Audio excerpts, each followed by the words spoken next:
Okay, kwa hiyo utaweka picha yako kama hivi, kisha utabonyeza Ctrl J ili uweze kuitoa copy hii picha.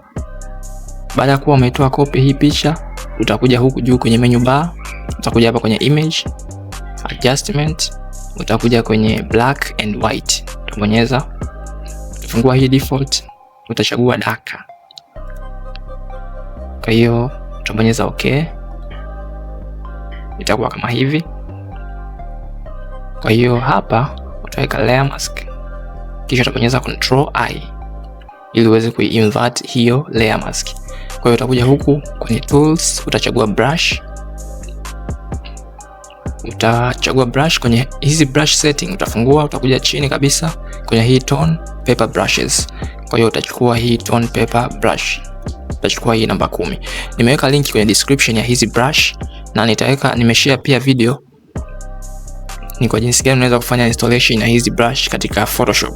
Kwa hiyo fungua description, gusa link uone ni kwa jinsi gani unaweza kufanya installation ya hizi brush kwenye Photoshop ili uweze kuzitumia vizuri. Kwa hiyo utachukua brush yako kama hivyo, utaisogeza hapa, utaipunguza kidogo size au kuongeza kulingana na wewe utakavyotaka. Utabonyeza hapa mara moja. Utahakikisha hapa rangi yako ya mbele ni nyeupe. Utabonyeza mara moja kama hivi. Kwa hiyo utakuwa umeweka kitu kama hiko.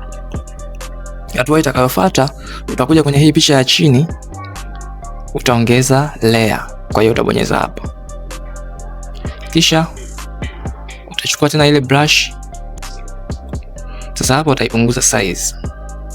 Utaiongeza size, sio kuipunguza, utaiongeza size ili uweze sasa hii